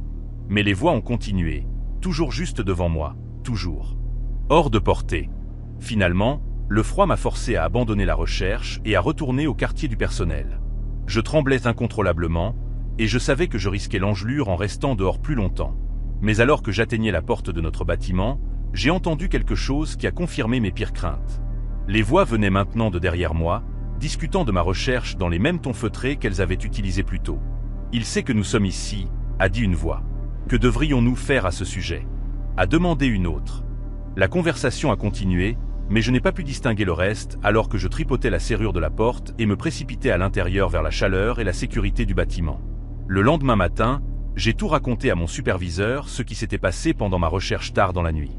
Je m'attendais à ce qu'il soit préoccupé par mon état mental, ou du moins inquiet que je souffre d'une fièvre de cabine sévère. Au lieu de cela, il a écouté avec une expression sévère qui suggérait qu'il en savait plus qu'il n'avait été prêt à partager précédemment. Lorsque j'ai terminé mon récit, il est resté silencieux pendant plusieurs minutes, regardant par la fenêtre le paysage enneigé autour du lac. Finalement, il s'est retourné vers moi et a dit que je n'étais pas le premier travailleur de maintenance à signaler avoir entendu des voix pendant des missions d'hiver au Crater Lake. Au fil des ans, plusieurs autres employés avaient décrit des expériences similaires, toujours pendant le temps le plus sévère, toujours pendant l'isolement le plus profond des mois d'hiver. Il a expliqué que le service des parcs n'avait jamais pu trouver d'explication pour les rapports. Il n'y avait aucun enregistrement de personnes non autorisées dans le parc pendant les fermetures hivernales. Aucune preuve de camp ou d'abri qui pourrait héberger des individus vivant hors réseau. Les voix semblaient apparaître uniquement pendant le pire temps, lorsque les conditions rendraient la survie presque impossible pour quiconque pris dehors sans abri approprié. Certains employés avaient théorisé que les voix étaient liées à l'histoire tragique du Crater Lake, où de nombreuses personnes étaient mortes au fil des ans dans des accidents, des suicides et des disparitions. L'isolement extrême et les conditions hivernales sévères pourraient d'une certaine manière amplifier les impressions psychiques laissées par ceux qui avaient péri au lac. D'autres ont suggéré que les voix pourraient être connectées aux légendes amérindiennes, selon lesquelles le Crater Lake était une porte vers le monde des esprits. Mais mon superviseur a aussi partagé une possibilité plus troublante qui avait été discutée parmi les employés de longue date du parc. Il y avait eu des rapports, jamais officiellement confirmés, de personnes vivant dans les zones sauvages autour du Crater Lake pendant les mois d'hiver. Des individus qui avaient choisi de se déconnecter entièrement de la société civilisée, survivant dans des conditions qui tueraient la plupart des gens en quelques heures. Ces ermites hypothétiques auraient une connaissance intime de la disposition du parc, de l'emplacement des installations de maintenance et des horaires suivis par les équipages d'hiver. Ils pourraient observer les employés du parc à distance, rassemblant des informations pour des raisons que personne ne pouvait comprendre. Les conditions hivernales sévères rendraient la détection presque impossible car leurs traces seraient rapidement couvertes par la neige et le vent. La conversation avec mon superviseur n'a rien fait pour apaiser mes craintes sur ce que j'avais entendu. Si quelque chose, cela a empiré la situation en confirmant que d'autres personnes avaient vécu des rencontres similaires. Je ne perdais pas l'esprit, mais je n'avais pas non plus affaire à quelque chose qui avait une explication rationnelle. Au cours des semaines restantes de ma mission d'hiver, j'ai continué à entendre les voix régulièrement. Elles semblaient surveiller nos activités, discutant de nos horaires de travail et de nos habitudes personnelles avec une attention aux détails qui était profondément troublante. J'ai commencé à me sentir comme si je vivais sous une surveillance constante, observé par des observateurs invisibles qui savaient tout de ma routine quotidienne. Les voix me suivaient lorsque je travaillais seul dans des zones éloignées du parc, restant toujours hors de vue, mais assez près pour faire connaître leur présence. Elles semblaient savoir quand je portais ma radio et quand j'étais hors de portée de communication avec les autres employés du parc. Pendant ces moments, leurs conversations devenaient plus détaillées et plus menaçantes. Lors d'une occasion particulièrement troublante, je les ai entendus discuter de la disposition des quartiers du personnel, y compris des détails spécifiques sur quelle chambre était occupée et lesquelles étaient vides. Elle savait où je dormais, où je gardais mes effets personnels et quel serait mon horaire de travail pour la semaine suivante. Le niveau de surveillance impliqué par leur connaissance était terrifiant. J'ai commencé à prendre des précautions qui auraient semblé paranoïaques dans des circonstances normales. J'ai varié mes itinéraires de travail et mes horaires autant que possible. Je ne travaillais jamais seul dans des zones éloignées sans d'abord m'enregistrer avec d'autres membres de l'équipage. Je gardais des fournitures d'urgence avec moi en tout temps, y compris de la nourriture supplémentaire, de l'eau et de l'équipement pour temps froid. Mais les voix semblaient s'adapter à mes précautions, restant toujours un pas en avant de mes tentatives pour les éviter. Elles ont commencé à apparaître dans des zones où je ne les avais jamais entendues auparavant, y compris à l'intérieur des bâtiments du parc où elles n'auraient pas dû pouvoir opérer sans être détectées par d'autres employés. L'incident final s'est produit pendant ma dernière semaine au lac. Je menais une inspection de routine du système de chauffage du centre des visiteurs lorsque j'ai entendu des voix provenant de quelque part à l'intérieur du bâtiment. Elles discutaient d'un plan pour m'approcher directement, pour établir un contact plutôt que de simplement observer à distance. J'ai immédiatement appelé mon superviseur par radio et demandé du renfort. Mais le temps qu'un autre membre de l'équipage arrive, les voix s'étaient arrêtées. Une recherche approfondie du bâtiment n'a révélé aucun signe d'intrus, aucune preuve que quelqu'un avait été à l'intérieur qui n'aurait pas dû y être. Mon superviseur a arrangé pour que je quitte le parc 2 jours plus tôt, officiellement en raison d'une urgence familiale, mais en réalité parce qu'il était préoccupé par mon état psychologique. J'étais soulagé de partir et je ne suis jamais retourné au Crater Lake pour une mission d'hiver. Je ne sais toujours pas ce que j'entendais pendant ces semaines d'isolement au lac. L'explication officielle est qu'un stress extrême et une privation sensorielle m'ont fait vivre des hallucinations auditives. Mais je connais la différence entre l'imagination et la réalité. Et ce que j'ai entendu était réel. Il y a quelque chose dans la nature sauvage autour du Crater Lake qui surveille et attend pendant les mois d'hiver. Quelque chose qui connaît le parc mieux que les gens qui y travaillent. Quelque chose qui surveille l'activité humaine avec une intelligence et un but qui défient l'explication. Qu'il s'agisse de personnes vivantes qui ont choisi d'exister en dehors de la société civilisée ou de quelque chose d'autre entièrement, je ne peux pas le dire. Tout ce que je sais, c'est que le Crater Lake n'est pas aussi vide pendant l'hiver qu'il n'y paraît. Il y a des observateurs dans ces forêts couvertes de neige, des guetteurs qui connaissent chacun de vos mouvements et discutent de vos activités dans des voies feutrées et urgentes qui portent sur le vent d'hiver. J'ai été muté dans un parc différent, qui ne nécessite pas de mission d'isolement hivernal. Je dors mieux maintenant sachant que je ne suis pas surveillé par des yeux invisibles ou discuté par des voix qui ne devraient pas exister. Mais parfois, les nuits froides d'hiver lorsque le vent hurle à l'extérieur de ma fenêtre, je pense que je peux encore les entendre appeler mon nom. La plupart des gens ne savent pas que Portland est construite au-dessus de centaines de miles de tunnels oubliés et d'espaces abandonnés. J'ai fait de ma mission d'explorer chacun d'eux jusqu'à ce que je trouve quelque chose là-bas qui m'explorait en retour. Je m'appelle Madison et depuis 3 ans, je documente le réseau souterrain caché qui court sous la ville. Ce qui a commencé comme un passe-temps est devenu une obsession et finalement un cauchemar que j'essaie encore d'oublier.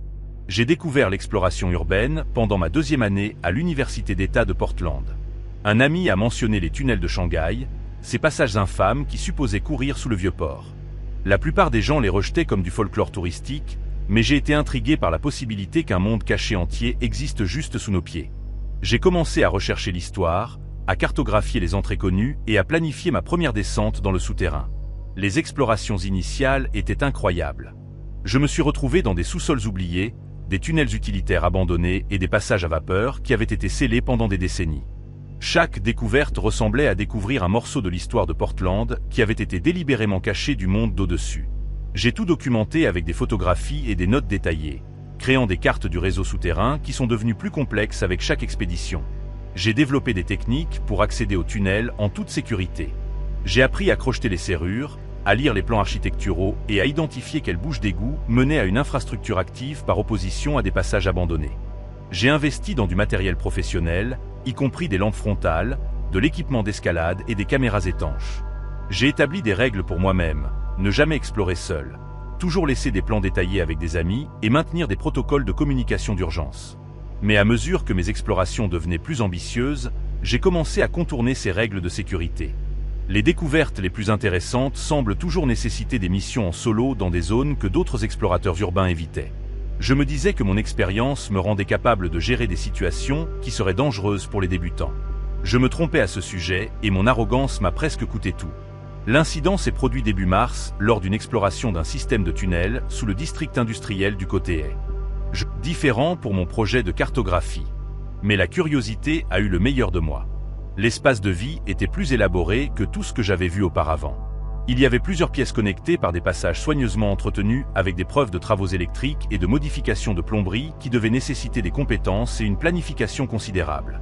Ce n'était pas un abri temporaire, mais une communauté souterraine permanente qui était restée cachée des autorités de la ville. J'ai continué plus profondément dans la section habitée, me déplaçant aussi silencieusement que possible et documentant tout avec mon appareil photo. La construction était impressionnante avec des murs renforcés, des systèmes de drainage et des conduits de ventilation qui avaient été soigneusement intégrés dans la structure de tunnels existante. Quiconque vivait ici avait passé des années à développer cet espace, et il comptait clairement rester. C'est alors que j'ai entendu les voix. Elles venaient de quelque part devant moi, résonnant à travers les passages d'une manière qui rendait impossible de déterminer leur emplacement ou leur distance exacte. J'ai immédiatement éteint ma lampe frontale et me suis pressé contre le mur du tunnel, essayant de devenir invisible dans l'obscurité.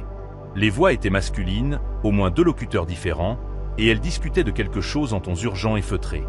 Je ne pouvais pas distinguer les mots spécifiques, mais le ton était définitivement menaçant. Ils étaient en colère contre quelque chose, et cette colère semblait être dirigée contre un intrus dans leur espace. Il m'a fallu plusieurs secondes pour réaliser qu'ils parlaient de moi. Ils savaient que j'étais là, et ils planifiaient de faire quelque chose à ce sujet. J'ai commencé à me déplacer vers le chemin par lequel j'étais venu, mais les voix semblaient se rapprocher. L'acoustique des tunnels rendait impossible de déterminer de quelle direction ils approchaient, et j'ai réalisé que j'avais peut-être déjà été coupé de mon itinéraire de fuite prévu. J'étais dans leur territoire, entouré de gens qui considéraient ma présence comme une menace directe pour leur sécurité et leur tranquillité. J'ai trouvé un passage latéral que je n'avais pas exploré et j'ai décidé de m'y cacher jusqu'à ce que les voix s'éloignent. Mais alors que j'étais accroupi dans l'obscurité, j'ai commencé à entendre d'autres sons qui rendaient ma situation beaucoup pire. Il y avait plus de voix provenant de différentes directions, et elles semblaient coordonner une sorte de motif de recherche. Ils ne me cherchaient pas seulement, ils me chassaient. La réalisation que j'étais systématiquement traqué à travers le système de tunnel a déclenché une réponse de panique que je n'avais jamais vécue auparavant. Mon cœur battait la chamade. Ma respiration est devenue rapide et superficielle, et mes mains tremblaient si fort que je pouvais à peine utiliser mon équipement. J'étais piégé sous terre avec un nombre inconnu de personnes qui me voulaient manifestement du mal, et je n'avais aucun moyen d'appeler à l'aide. Je me suis forcé à rester calme et à penser stratégiquement à ma situation. Je cartographiais ces tunnels depuis des semaines, donc je connaissais la disposition générale mieux que je ne l'aurais fait dans un endroit complètement inconnu. Il y avait plusieurs points de sortie, et si je pouvais éviter les équipes de recherche, je pourrais peut-être atteindre l'un d'eux avant d'être attrapé. Mais je devrais me déplacer rapidement et silencieusement, et je ne pouvais pas me permettre de faire des erreurs. J'ai commencé à me déplacer à travers les passages latéraux, utilisant ma connaissance de la disposition des tunnels pour rester en avance sur les voies. Mais la communauté souterraine connaissait clairement son territoire beaucoup mieux que moi. Chaque fois que je pensais avoir trouvé un chemin clair vers une sortie, j'entendrais des voix bloquant cet itinéraire. Ils me forçaient plus profondément dans le système de tunnels, loin des sorties que je connaissais et dans des zones que je n'avais jamais explorées. La chasse a continué pendant ce qui semblait être des heures. Je me déplaçais à travers passage après passage, écoutant toujours les voix, cherchant toujours une issue qui n'était pas surveillée. Mon équipement manquait de batterie et je savais qu'une fois mes lumières éteintes, je serais complètement impuissante dans l'obscurité. La pression psychologique était accablante et j'ai commencé à prendre des décisions de plus en plus désespérées. Je me suis retrouvé dans une section de tunnel qui était partiellement inondée avec plusieurs centimètres d'eau stagnante couvrant le sol. L'eau était glaciale et avait une odeur qui suggérait que ce n'était pas seulement de l'eau souterraine, mais des eaux usées ou des rejets industriels qui s'accumulaient depuis des années. Je les ai traversés quand même, espérant que les chercheurs seraient réticents à me suivre dans des conditions aussi désagréables. La section inondée menait à une jonction avec plusieurs passages en embranchement, et pour la première fois depuis des heures, je ne pouvais pas entendre de voix à proximité. J'ai choisi le passage qui semblait monter, espérant qu'il me ramènerait vers le niveau de la rue et une éventuelle sortie. Mais après l'avoir suivi pendant plusieurs centaines de yards, je me suis retrouvé dans une impasse sans moyen d'avancer. J'ai été forcé de rebrousser chemin à travers la section inondée. Et lorsque j'ai atteint la jonction à nouveau, je pouvais entendre des voix approcher de plusieurs directions. Ils avaient trouvé ma piste à travers l'eau et ils se rapprochaient de ma position. Je n'avais plus nulle part où courir et ma batterie était presque épuisée. Dans le désespoir, j'ai trouvé un tuyau de drainage juste assez grand pour que je puisse ramper à l'intérieur. C'était un ajustement serré et le tuyau était rempli de débris et d'eau stagnante, mais c'était ma seule option.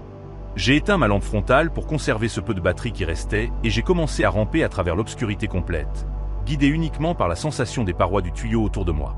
Le tuyau semblait continuer indéfiniment. Mes genoux et mes coudes étaient écorchés par le béton rugueux et les débris métalliques. L'eau a trempé mes vêtements et le froid a commencé à affecter ma coordination et mon jugement. Plusieurs fois, je suis resté coincé et j'ai dû me forcer à travers des ouvertures qui semblaient trop petites pour mon corps.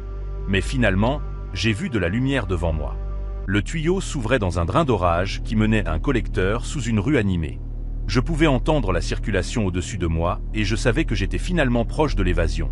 J'ai rampé les derniers yards et suis apparu à la lumière du jour, couverte de saleté et tremblant de froid et d'épuisement. Je me suis retrouvé dans une zone industrielle du côté est de la rivière, à plusieurs miles de l'endroit où j'étais entré dans le système de tunnel. J'étais désorienté et épuisé, mais j'étais vivante et libre. J'ai marché jusqu'à l'entreprise la plus proche et j'ai appelé un ami pour venir me chercher, inventant une histoire à propos d'un accident de vélo pour expliquer mon état. Je ne suis jamais retourné à l'exploration urbaine après ce jour. L'expérience m'a appris qu'il y a des espaces sous la ville qui appartiennent à des gens qui ont été oubliés par le monde d'au-dessus, et ces gens défendront leur territoire avec tous les moyens dont ils disposent. J'avais eu de la chance de m'échapper et je savais que la chance ne me protégerait pas une deuxième fois. Parfois, je pense encore à la communauté souterraine que j'ai découverte.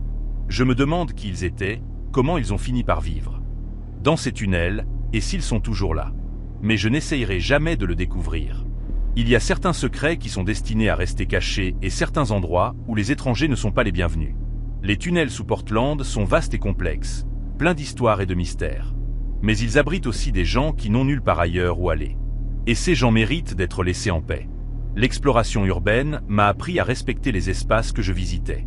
Et parfois, ce respect signifie savoir quand rester à l'écart. En 22 ans de travail pour la police d'État de l'Oregon, j'ai traité de tout, des disputes domestiques aux homicides.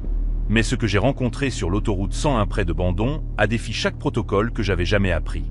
Je m'appelle Tyler, et après 2 décennies d'application de la loi, je pensais avoir vu chaque type de comportement criminel et de situation d'urgence qui pourrait se produire sur les autoroutes de l'Oregon. Je me trompais à ce sujet. Et ce qui s'est passé pendant mon quart de patrouille en novembre dernier me tient encore éveillé la nuit. L'autoroute 101 longe toute la côte de l'Oregon, reliant les petites villes et les destinations touristiques à travers certains des tronçons de route les plus beaux mais aussi les plus isolés du Pacifique Nord-Ouest. Pendant la basse saison, particulièrement en fin d'automne et en hiver, le trafic sur l'autoroute chute presque à zéro. Vous pouvez conduire pendant des heures sans voir un autre véhicule, surtout sur les sections éloignées entre Bandon et Gold Beach où la route serpente à travers une forêt dense et une côte rocheuse. Je travaillais sur la patrouille côtière depuis 8 ans, couvrant le tronçon de l'autoroute 101 de Koubé à la frontière de la Californie. C'était généralement un travail tranquille, impliquant principalement des arrêts de circulation pour excès de vitesse des touristes et l'accident occasionnel pendant les tempêtes lorsque la visibilité tombait presque à zéro. Les incidents les plus graves que je traitais typiquement étaient des conducteurs ivres rentrant chez eux des casinos côtiers et des disputes domestiques dans certaines des maisons de plage les plus isolées. L'incident a commencé pendant ce qui aurait dû être un quart de patrouille de routine par une soirée brumeuse de novembre. Je conduisais vers le sud près de Bandon vers 10h30 du soir, lorsque j'ai reçu un appel radio à propos d'un automobiliste en panne environ 15 miles devant ma position. L'appelant avait utilisé un téléphone portable pour contacter la répartition, signalant que leur véhicule était tombé en panne et qu'ils étaient garés sur le bas-côté de l'autoroute en attendant de l'aide. Ce type d'appel était courant le long de l'autoroute 101, surtout pendant la saison des pluies lorsque les véhicules plus anciens rencontraient fréquemment des problèmes mécaniques. Ma procédure standard était de répondre à l'emplacement, d'évaluer la situation et de fournir soit une assistance, soit de coordonner avec une compagnie de dépannage pour retirer le véhicule en panne de l'autoroute. Alors que je conduisais vers l'emplacement signalé, j'ai remarqué que le brouillard devenait de plus en plus dense, réduisant la visibilité à moins de 50 pieds dans certaines zones. C'était aussi typique de la côte de l'Oregon pendant l'automne et l'hiver lorsque l'air chaud de l'océan entrait en collision avec des températures terrestres plus fraîches pour créer d'épaisses couches marines qui pouvaient persister pendant des heures. Lorsque j'ai atteint les coordonnées fournies par la répartition, je n'ai trouvé aucun signe d'un véhicule en panne ou d'automobiliste. J'ai garé ma voiture de patrouille sur le bas-côté et j'ai activé mes feux d'urgence, puis j'ai commencé à chercher la zone immédiate pour toute preuve que quelqu'un avait été là récemment. J'ai vérifié les 2 côtés de l'autoroute, cherché des traces de pneus sur le bas-côté mou, et utilisé ma lampe de poche pour examiner les fossés où un véhicule aurait pu sortir de la route. Après 20 minutes de recherche, j'ai appelé la répartition pour signaler que je n'avais trouvé aucune trace de l'automobiliste en panne signalée. Le répartiteur a confirmé les coordonnées et a suggéré que l'appelant pourrait avoir été confus à propos de leur emplacement exact, ce qui était aussi courant dans les zones où la couverture téléphonique était sporadique et les signaux de positionnement global peu fiables. Je préparais d'étendre ma recherche aux zones adjacentes lorsque j'ai remarqué des phares approchant du nord. Alors que le véhicule se rapprochait, je pouvais voir qu'il se déplaçait de manière inhabituellement lente, maintenant à peine la vitesse de l'autoroute, malgré le fait que cette section particulière de route était droite et relativement sûre, même dans des conditions brumeuses. Le véhicule a dépassé ma position sans s'arrêter, ce qui m'a frappé comme étrange puisque la plupart des conducteurs ralentiraient au moins ou se rangeraient lorsqu'ils voyaient une voiture de patrouille avec des feux d'urgence activés. Alors que les feux arrière disparaissaient dans le brouillard devant moi, j'ai décidé de suivre et de mener un arrêt de circulation de routine pour voir si le conducteur éprouvait des problèmes ou avait besoin d'aide. J'ai rattrapé le véhicule après environ 2 miles. Mais lorsque j'ai activé mes lumières de toit pour signaler au conducteur de se ranger, la voiture n'a pas répondu. Elle a continué à voyager à la même vitesse lente, maintenant sa position dans la voie de droite sans reconnaître ma présence. J'ai appelé ma position et le numéro de plaque par radio, mais la répartition a signalé que la plaque ne correspondait à aucun véhicule dans leur base de données. Au cours des plusieurs miles suivants, j'ai suivi le véhicule tout en réactivant plusieurs fois ma sirène et en utilisant mon système de sonorisation publique pour instruire le conducteur de se ranger. La voiture n'a montré aucune réponse à aucune de mes tentatives de contact, continuant à voyager à exactement 35 miles par heure malgré la limite de vitesse affichée de 55 miles par heure. Alors que nous continuions vers le sud, j'ai commencé à remarquer d'autres aspects inhabituels de la situation. Le véhicule lui-même semblait être une berline de modèle plus ancien, possiblement des années 1980 ou début 1990, mais il était en remarquablement bon état malgré son âge apparent. Les feux arrière étaient brillants et clairs. La carrosserie ne montrait aucun signe de rouille ou de dommage. Et l'échappement était propre sans fumée visible ni émission. Plus troublant, je ne pouvais voir aucun occupant à l'intérieur du véhicule malgré le fait d'être directement derrière lui avec mes phares fournissant de l'éclairage à travers la lunette arrière. La voiture semblait se conduire elle-même, maintenant un contrôle de voie parfait et une vitesse constante sans intervention humaine visible. Après avoir suivi le véhicule pendant près de 10 miles, j'ai pris la décision de tenter une manœuvre d'immobilisation pour l'obliger à s'arrêter. C'était une mesure extrême, mais je devenais de plus en plus préoccupé par les implications de sécurité d'un véhicule qui ne répondait pas aux signaux des forces de l'ordre et semblait fonctionner sans conducteur. J'ai positionné ma voiture de patrouille le long du quart arrière du véhicule suspect et j'ai commencé à exécuter la manœuvre. Mais au moment du contact, quelque chose d'impossible s'est produit. Ma voiture de patrouille est passée directement à travers l'autre véhicule, comme s'il n'était pas là du tout. Je n'ai ressenti aucun impact, entendu aucun son de collision, et n'ai vécu aucun changement dans l'élan ou la direction de mon véhicule. Je me suis immédiatement rangé sur le bas-côté de l'autoroute, mes mains tremblantes alors que j'essayais de traiter ce qui venait de se produire. Je suis resté assis dans ma voiture de patrouille pendant plusieurs minutes, vérifiant mon équipement et essayant de déterminer si je vivais une sorte d'urgence médicale ou de dysfonctionnement d'équipement qui pourrait expliquer ce que j'avais témoigné. J'ai appelé la répartition pour demander du renfort et une assistance médicale, expliquant que je vivais une situation que je ne pouvais pas adéquatement décrire ou comprendre. Le répartiteur a demandé si j'étais blessé ou en danger immédiat, et je ne savais honnêtement pas comment répondre. J'étais physiquement indemne, mais j'étais profondément secoué par une rencontre qui violait chaque loi de la physique et de la réalité que je comprenais. Alors que j'attendais que le renfort arrive, j'ai mené une inspection approfondie de ma voiture de patrouille, cherchant tout signe de dommage qui pourrait indiquer que j'avais réellement heurté un autre véhicule. Je n'ai trouvé aucune preuve d'impact, aucune éraflure ni bosse, et aucun débris qui pourrait provenir d'une autre voiture. Selon toutes les preuves physiques, je n'avais pas fait contact avec quoi que ce soit pendant ma tentative de manœuvre d'immobilisation. Lorsque le renfort est arrivé 30 minutes plus tard, j'ai expliqué la situation au sergent Rodriguez, un vétéran de 25 ans de la police d'État qui avait travaillé sur la patrouille côtière plus longtemps que quiconque dans notre unité. Il a écouté mon récit avec une expression sérieuse, posant des questions détaillées sur l'apparence du véhicule, son comportement et mes tentatives de contact.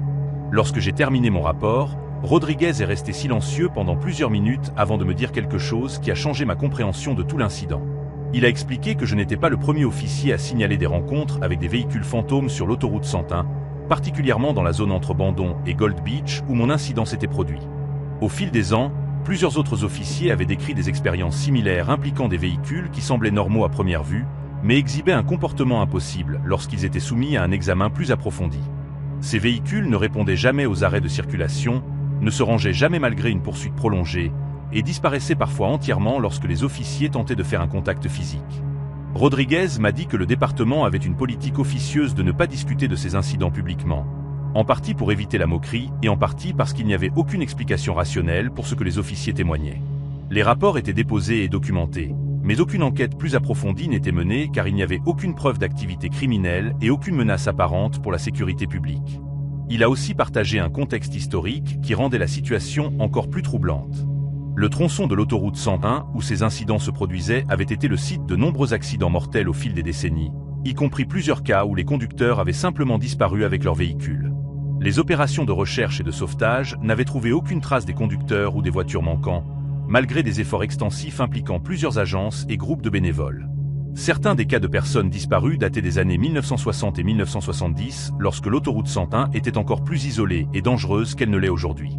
Des familles avaient signalé que leurs proches n'étaient pas arrivés à leur destination après avoir parcouru cette route, mais aucune preuve n'avait jamais été trouvée pour indiquer ce qui leur était arrivé.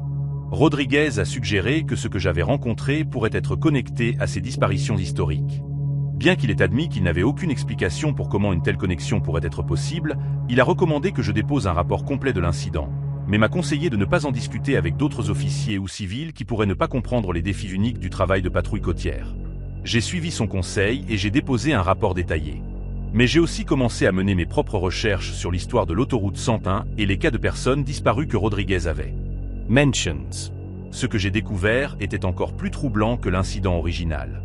Au cours des 50 dernières années, au moins 17 personnes avaient disparu en voyageant le tronçon de l'autoroute 101 entre Bandon et Gold Beach. Leurs véhicules n'avaient jamais été trouvés malgré des recherches extensives de la côte, des zones forestières et des routes éloignées de la région. Dans plusieurs cas, des témoins avaient signalé avoir vu le véhicule de la personne disparue sur l'autoroute après qu'ils auraient dû avoir atteint leur destination. Mais ces témoignages étaient généralement rejetés comme des cas d'erreur d'identité. En lisant ces récits historiques, j'ai commencé à me demander si ce que j'avais rencontré n'était pas un véhicule fantôme, mais plutôt la preuve d'un phénomène continu qui réclamait des voyageurs sur ce tronçon d'autoroute depuis des décennies. Peut-être que les gens qui disparaissaient étaient encore d'une certaine manière présents sur la route, continuant leur voyage sous une forme visible mais pas tout à fait réelle. J'ai demandé un transfert vers une zone de patrouille différente 6 mois après l'incident. J'ai dit à mes superviseurs que je voulais de nouveaux défis et des opportunités de développement professionnel. Mais la vérité était que je ne pouvais plus patrouiller l'autoroute 101 sans penser à ce que j'avais rencontré cette nuit brumeuse de novembre. Je conduis toujours l'autoroute côtière occasionnellement lors de visites familiales ou de voyages de vacances, mais je suis toujours conscient des autres véhicules autour de moi d'une manière que je n'étais pas auparavant. Parfois tard dans la nuit, lorsque le brouillard est épais et la visibilité est faible. Je pense voir des feux arrière familiers dans mes rétroviseurs, maintenant toujours cette vitesse et cette distance impossiblement cohérentes. Je sais que certains de mes collègues officiers pensent que j'ai vécu une hallucination ou une sorte d'épisode lié au stress, mais je sais aussi ce que j'ai vu. Et je sais que l'autoroute 101 détient des secrets qui vont bien au-delà de tout ce qui est couvert dans les manuels de formation ou de protocole de la police. La côte de l'Oregon est belle, mais elle est aussi dangereuse, et une partie de ce danger ne peut être abordée par des méthodes conventionnelles d'application de la loi. Tout ce que je peux faire est de continuer à servir et à protéger du mieux de mes capacités, tout en restant conscient qu'il y a des forces à l'œuvre sur ces autoroutes éloignées que je ne comprendrai jamais pleinement. Je fais partie de l'équipe de recherche et de sauvetage du mont Hood depuis 6 ans et nous avons sauvé des dizaines de vies dans ces montagnes. Mais notre dernière mission dans la zone sauvage, près de Government, qu'en n'était pas à propos de sauver qui que ce soit. C'était à propos de survivre à ce que nous avions trouvé là-haut. Je m'appelle Brandon et ce qui s'est passé pendant notre opération de sauvetage de février 2024 a changé ma compréhension de ce qui existe dans les hautes terres autour du pic le plus dangereux de l'Oregon. Le mont Hood est l'une des montagnes les plus escaladées d'Amérique du Nord, attirant des milliers de randonneurs et d'alpinistes chaque année. C'est aussi l'une des plus mortelles avec une moyenne de 3 à 4 décès annuellement et des dizaines d'opérations de sauvetage. Notre équipe, Recherche et Sauvetage du Nord-Ouest Pacifique, répond aux appels des shérifs de comté lorsque des personnes disparaissent ou se blessent dans les zones sauvages autour de la montagne. La mission a commencé par un appel de détresse standard le 15 février. Un groupe de 3 skieurs expérimentés en arrière-pays n'était pas revenu d'un voyage planifié de 2 jours dans la zone sauvage de Government Camp. Leur balise de localisation d'urgence s'était activée vers 16h30, indiquant qu'ils étaient en sérieux problème quelque part dans l'immensité de la forêt et du terrain alpin sur les pentes sud-ouest de la montagne. Les conditions météorologiques étaient difficiles mais pas impossibles. De la neige fraîche était tombée pendant les 48 heures précédentes et les températures étaient bien en dessous de zéro. Mais la visibilité était bonne et les vents étaient relativement calmes. Nous avons assemblé une équipe de 8 bénévoles, y compris moi-même comme chef d'équipe, et nous avons commencé à organiser notre stratégie de recherche basée sur les dernières coordonnées connues de la balise. Les skieurs disparus étaient tous des résidents locaux avec une expérience extensive dans l'arrière-pays. Tom Bradley, 34 ans, était un instructeur de ski certifié qui explorait les zones sauvages du mont Hood depuis plus de 10 ans. Sarah Chen, 29 ans, était une infirmière des urgences qui participait régulièrement à l'entraînement de sauvetage d'avalanche. Mark Stevens, 41 ans, était un guide de montagne professionnel qui avait fait le sommet du mont Hood plus de 20 fois. Ce n'étaient pas des touristes inexpérimentés qui s'étaient mis dans une situation trop difficile. C'étaient des amateurs de plein air qualifiés qui savaient comment se débrouiller dans des situations dangereuses. Le fait que leur balise d'urgence avait été activée suggérait qu'ils faisaient face à quelque chose de sérieux, possiblement une blessure sévère ou un enterrement d'avalanche qui les empêchait de s'auto-sauver. Nous avons commencé notre recherche à la première lumière le 16 février, utilisant des motoneiges pour accéder à la zone générale où le signal de la balise était originaire. Le terrain dans cette section du mont Hood est extrêmement difficile avec des pentes escarpées, des ravins profonds et une forêt dense qui peut cacher des dangers comme des puits d'arbres et des conditions de neige instables. La phase initiale de notre recherche a suivi des protocoles standards.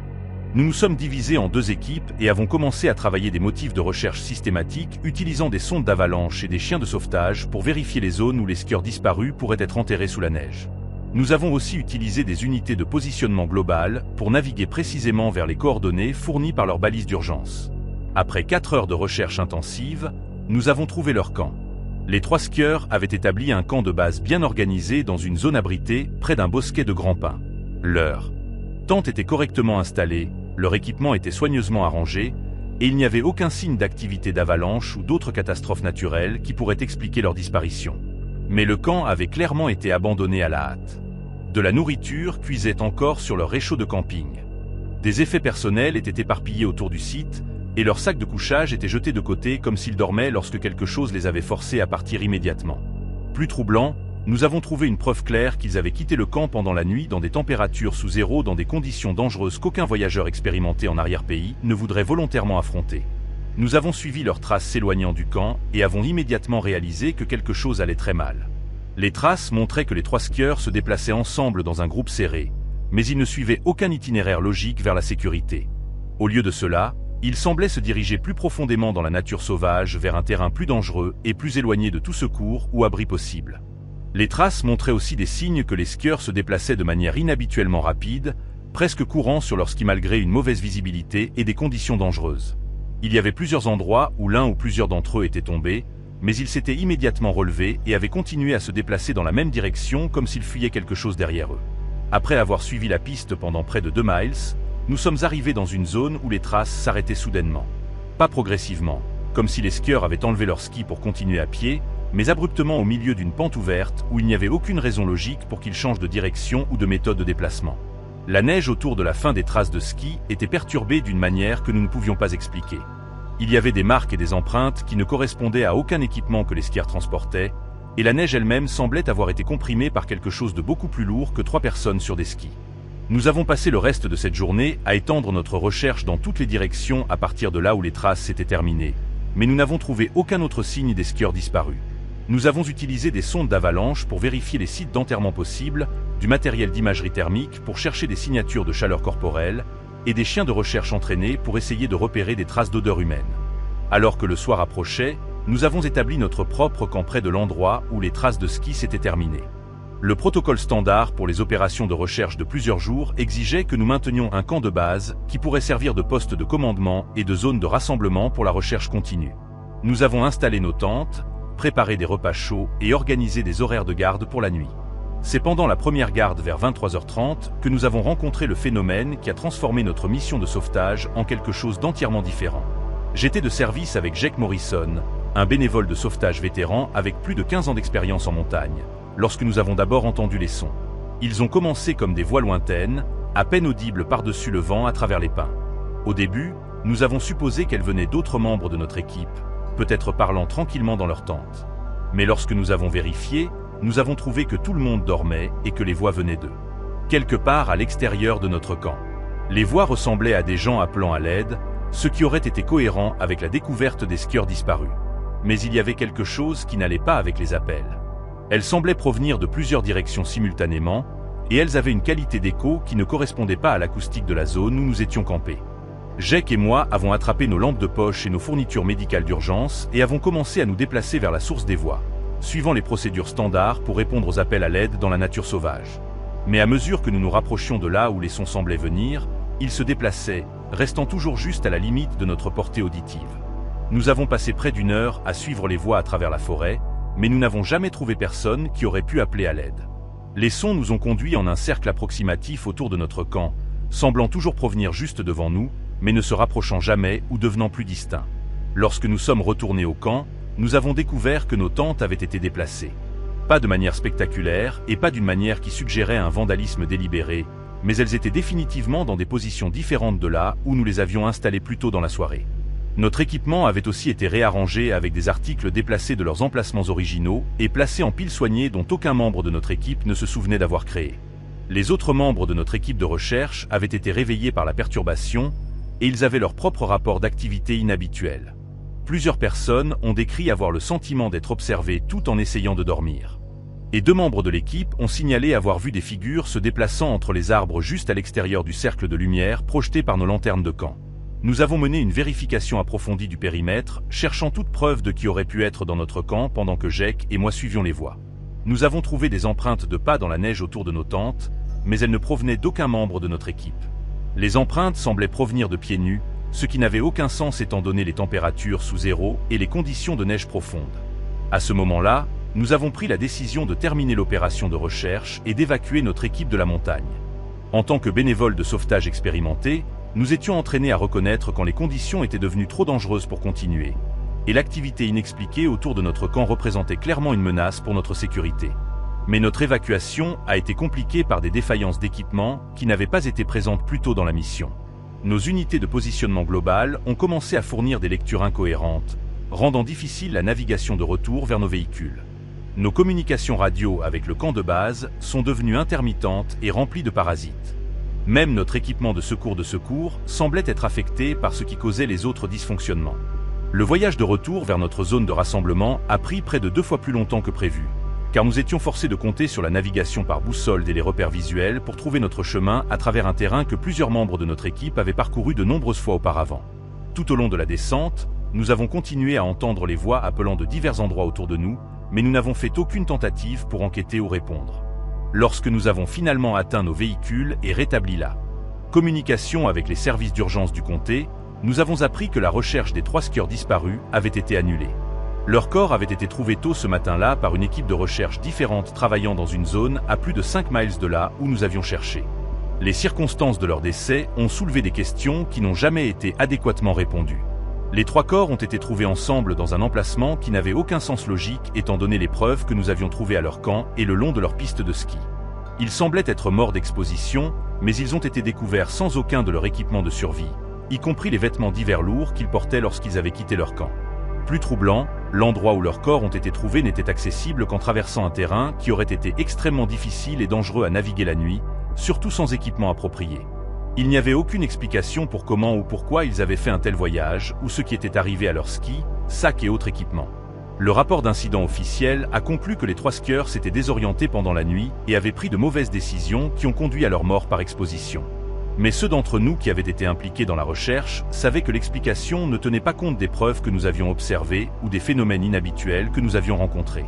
J'ai soumis un rapport détaillé décrivant tout ce que notre équipe avait vécu pendant l'opération de recherche, mais j'ai été conseillé par les responsables du comté que de tels détails ne seraient pas utiles aux familles des décédés et pourraient créer une inquiétude publique inutile à propos de la sécurité dans la zone sauvage du mont Hood.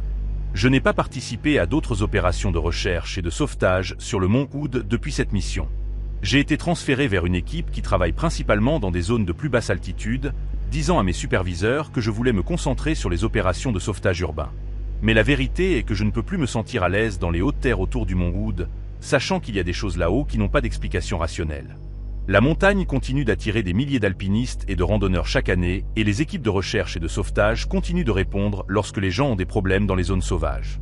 Mais je sais que certains des dangers auxquels ils sont confrontés ne peuvent être abordés par l'entraînement, l'équipement ou l'expérience. Et que le mont Hood détient des secrets qui vont bien au-delà des risques bien documentés d'avalanches, de conditions météorologiques et de terrains difficiles. Parfois, les personnes qui disparaissent dans ces montagnes rencontrent quelque chose d'autre que des dangers naturels. Et parfois, l'équipe de sauvetage envoyée pour les trouver découvre qu'elle n'est pas seule dans la nature sauvage après tout.